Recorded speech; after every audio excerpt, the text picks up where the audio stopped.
Premier League England torbee 12ffaan har'a sa'aatii 9 fi daqiiqaa 30 irraa eegaluudhaan kan taphatamu daqiiqaa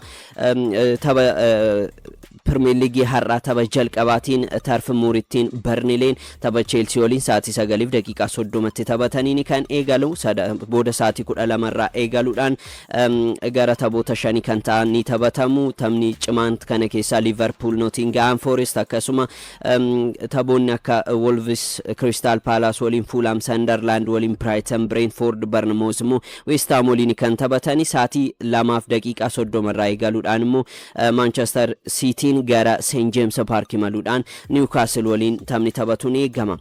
Leenjisaan Manchester City Pep Guardiolaan kaleessa yaada kennaniin Arsenal adamsuudhaaf barri dorgommichaa reefu eegalee jedhanii jiru. Tapha boru tapha har'a Newcastle waliin qaban dura yaada kennanii dursaa liigichaa Arsenal caaluudhaaf barri dorgommii reefu waan eegaluuf adamsuu qabnaa yaada jedhu kennaniiru. Taphoota internationalaatiin dura Manchester City goolii 3-0 dhaan Liverpool injifachuudhaan Arsenal immoo Sunderland waliin goolii 2 qixxabuun isaanii garaagarummaa gidduu isaanii jiru gara afuritti dhiphisuun ni yaadatama. Amma har'a gara St James Park maluudhaan Newcastle kan injifatu yoo ta'e Arsenal irratti dhiibbaa dabaluu ni danda'a. Leenjisaan Manchester City Pep Guardiolaan bara dorgommii kana xumuramuudhaaf yeroo dheeraadha kanaaf garee Arsenal mudaa hin qabne kanarraa dursummaa fudhachuudhaaf garuu yeroo isaa ammadha yaada jedhu kennaniiti kan isaan jirani.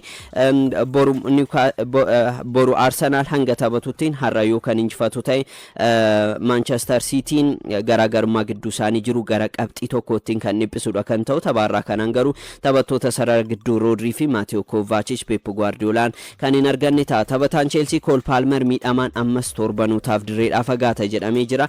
Taphataan sarara fuulduraa Chelsea Cole Palmer miidhama isa mudatee dirree kubbaa miilaarraa ji'a lamaaf fagaatee turuunsaa ni yaadatama. Garee jalqabaa waliin torbee kana shaakala eegala jedhameeti kan eegamaa ture. Haa ta'u malee garuu mana jireenyaa isaa keessatti quba isaarra miidhaa ga'een ammas gara taphoota 3 dirreedhaa fagaachuu danda'a jedhamee jira. Taphoota 3 kanaan Chelsea Burnley waliin har'a ni taphata. Barcelona waliin Champions League'dhaan akkasuma torbee dhufu immoo Premier League'dhaan Arsenal waliin waan taphatuuf taphoota ciccimoo kanneen irratti ammas Cole Palmerin kan hin argannedha kan ta'u. Taphataa murteessaa kilabichaa ture Cole Palmer bara dorgommii darbees bara kanas taphoota 4 irratti taphatee jira. Tapha Manchester Unitedin gool 2-1 injifatan irratti garuu daqiiqaa 21ffaa irratti miidhama isa mudateen fulbaana 20 erga jijjiiramee ba'ee gara dirreetti hin deebine. Taphattoonni akka Enzo Fernandez, Pedro Neto, Benoit Badiashil taphaarraa kanaan qaqqabuu danda'u jedhameeti kan eegamu. Taphattoota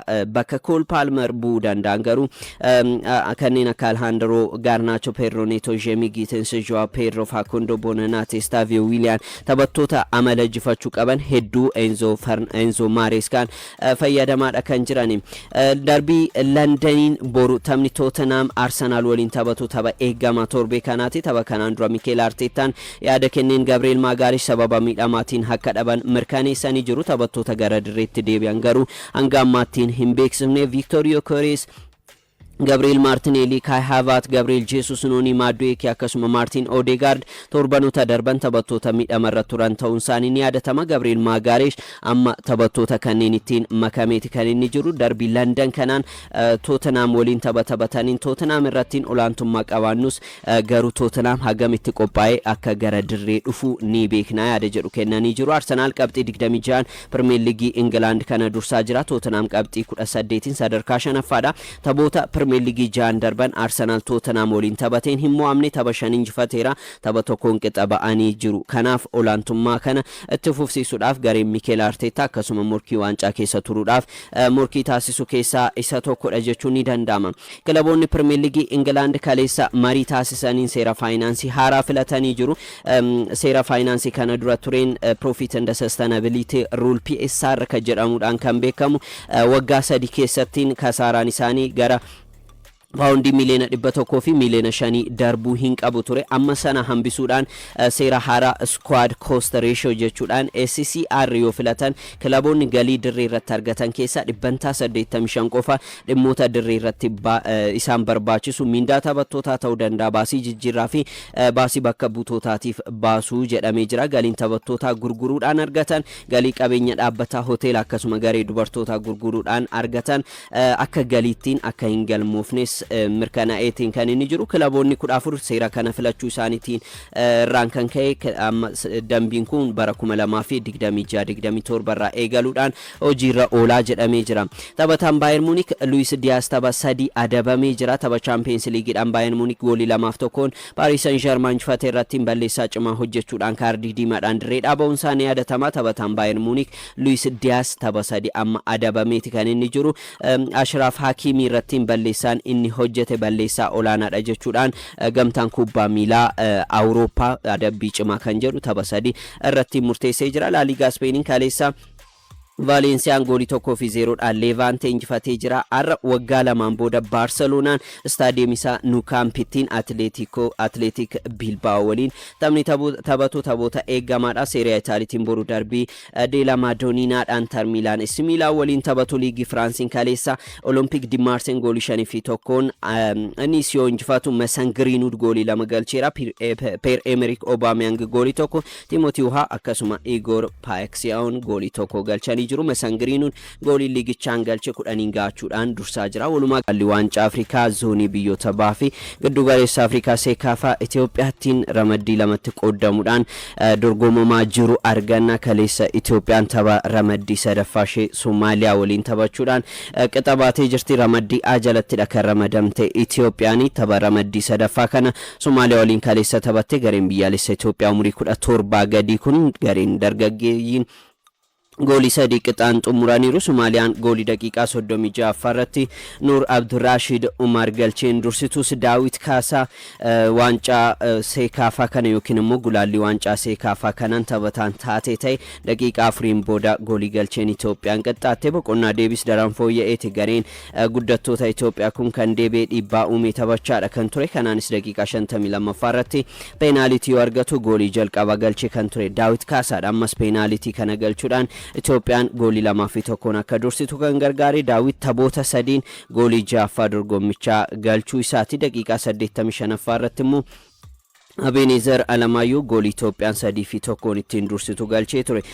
Ta'us sana booda daqiiqaa muraasa keessatti of dagannaan taphattoota Itoophiyaa irratti mul'ate. Goolii 2 akka keessummeessan taasiseera. Nur Abdurrashid Umar goolii 2ffaa biyya isaatiif akkasuma ofii isaatiifis goolii 2ffaa tapha kana galchee. Bilaal Yusuf goolii biraa daqiiqaa 92 irratti dabaluudhaan taphni kun goolii 3 qixaan kan xumurame. Itoophiyaan qabxii 7 ramaddii kana dursaa jirti. Keeniyaa waliin tapha ramaddii xumuraa taphatti. Tapha sana yookaan injifattu yoo ta'e yookiin immoo qixa kan baatullee yoo ta'e Itoophiyaan ramaddii kana dursaa marsaataanutiin kan darbitudha kan ta'u. Ramaddii Baadiree Dhawaattiin taphatamaa jiruun immoo Burundiin goolii 1-0 dhaan Jibuutii injifatte. Taanzaaniyaan immoo goolii 2-1 Yuugaandaa injifatteetti. Odeeffannoodhuma kanaan wal qabatu ministeerri muummee ittaanaa obbo Tamasgeen Xiruuneh garee guddattoota Itoophiyaa kana jajjabeessaniiru. Gareen guddattoota Itoophiyaa umurii 17 gadi kun erga Somaaliyaa waliin qixa baaniin booda kaleessa ministeerri muummee ittaanaa obbo Tamasgeen Xiruuneh staadiyeemii Abbabaa Biqilaatti argamuudhaan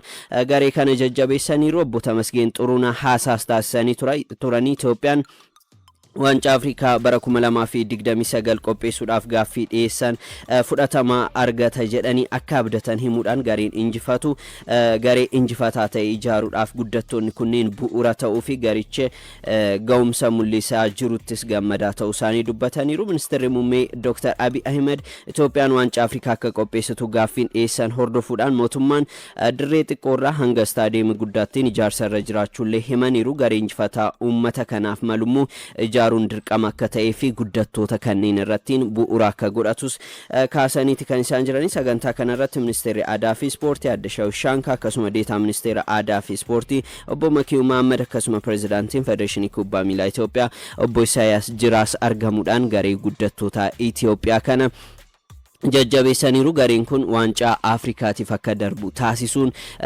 gumaacha olaanaa yookiin immoo itti gaafatamummaa guddaa guddattoota kanaa fi leenjistoota garichaatti kennamedha. CB Premier League Itoophiyaatiin dhimmoota wal qabatanitti yoo darbinu torbee ja'affaadhaan kaleessa staadiyeemii Finfinneetti akkasumas staadiyeemii Yuunivarsiitii Hawaasaattiin taphoonni 2-2 taphatamaniiru. Staadiyeemii Finfinneettiin tapha dursee taphatameen Hawaasaan goolii 1-0dhaan ture Yuunivarsiitii Walwaaloo Addigraat kan injifate taphatanii taphachuu akkasuma yaalii goolii taasisuudhaan Yuunivarsiitii Walwaaloo Addigraat caalmaa fudhatus tapha kanaan carraa goolii argatetti kan fayyadame Hawaasaan injifateera. Goolii injifannoo Hawaasaa taphataa sararratti saqarqara bitaa Biruuk Taaddalaadha daqiiqaa 69 irratti kan galche. Hawaasaan taphoota 6 keessaa 4 injifachuudhaan qabxii 13 sadarkaa lammaffaarra jira. Yuunivarsiitii Walwaaloo Addigraat bara dorgommii kana injifannoo malee qabxii tokkoon ammas sadarkaa xumuraa 20ffaarratti argama. Tapha biraa staadiyeemii Finfinneettiin taphatameen baankiin daldala Itoophiyaa Walaayittaa Diichaa waliin goolii tokko qixaanii kan xumure Yaareed Daarzaa ture. Daqiiqaa 4ffaarratti goolii galcheen Walaayittaa Diichaan akka dursu kan gargaare taphichi xumuramuudhaaf daqiiqaan 8 garuu Naatnaayil Daani'eel gooliin baankii daldala Itoophiyaatiif galcheen qixa akka ba'an taasiseetiin injira. Walaayittaa Diichaan leenjisaa sadaffaadha kan qacaree kan kaleessa dabalate kaleessa amxaachoodhaan ture kan durfamaa ture kilabichuma keessattiin bara dorgommii kana kan eegale ta'us ammas injifannoo jalqaba argachuu hin dandeenye. Walaayittaa Diichaan qabxii 2 sadarkaa 19ffaarrattidha kan inni argamu. Kana dura leenjisaan turan taphoota arfan jalqabaarratti injifannoo malee imaluu isaaniitiin garicha keessaa gaggeeffamuun isaanii ni yaadatama. Sana boodammoo gargaarsota leenjistoota kilabichaa kan jedhamaniin kan durfamaatiin jiru isaaniin qabxii tokko argatee jira. Qabxii 2 sadarkaa 19ffaadha. Baankiin daldala Itoophiyaa qabxii 7 sadarkaa 10ffaarra taa'ee jira. Har'a staadiyeemii Finfinneetti Miraganna Shiraan Machaal waliin sa'aatii 7 eegaluudhaan kan taphatanii. Faasil immoo Dirreedawaa waliin sa'aatii 10 irraa eegaluudhaan taphatu. OBN tamsaasa kallattiidhaan taphoota kanneen karaa foddaa televezyiinii kan isin daawwachiisu ta'a. CB dhuma Premier League Itoophiyaa taphoota staadiyeemii Yuunivarsiitii Hawaasaatti taphatamaniin kaleessa Itiyoomadin akkasuma Hadiyyaa Hosaanaan injifataniiru. Torbee ja'affaa CB Premier League Itoophiyaa kanaan staadiyeemii Yuunivarsiitii Hawaasaattiin shaampiyoonii liigichaa Itiyoomadin goolii 3-2 buna Itoophiyaa kan injifate. Amaanuel Eerboo fi Biruuk Mulugeetaa taphaan Aliyaan Kaayiwaa rukuttaa peenaalitiin gooliiwwan injifannoo madaniif galchaniiru. Bafiqaaduu Alamaayyoo fi Tamasgeen Taaddasaa boqonnaa deebii gooliiwwan 2 buna Itoophiyaa injifatamurraa hin baraarre taphattoota galchanidha. Tapha qixxeessituu tokko kan qabu Itiyoomadin amma qabxiinsaa 9 ga'ee jira. Morkattoota liigichaa keessaas tokko ta'uusaa mirkaneessee jira. Bara dorgommii kanas bunni Itoophiyaa tapha arfaffaadha kan mo'ame. Taphoota torbee ja'arraa qabxii 4 qofadha kan qabu. Leenjisaa garichaa Kaasaawun dhiibbaa keessa kan galchedha jechuun ni danda'ama. Tapha biraa kaleessaatti Qiddus Goorgis goolii 1-0dhaan Hadiyyaa Hosaanaadhaan kan mo'ame. Biruuk Bayyanaadha goolii injifannoo Hadiyyaa Hosaanaa peenaalitiidhaan kan galche. Hadiyyaa Hosaanaan injifannoo jalqabaa bara dorgommichaadha kan galmeessise. Staadiyeemii Finfinneetti taphoota 3 qixa ba'uun isaanii yaadatama. Staadiyeemii Hawaasaatti garuu tapha isaa jalqabaatiin goolii qabxii 3 argateera. Amma qabxii 6 sadarkaa 13ffaadha. Qiddus Goorgis osoo kaleessa injifatee jiraate liigicha dursuu ni danda'a ture. Amma qabxii 12 sadarkaa 3ffaarrattidha kan argamu. Har'a staadiyeemii Yuunivarsiitii Hawaasaattiin Arbaa Minca Shaggar waliin Baardaar Itiyoo Elektiriik waliin kan taphatan.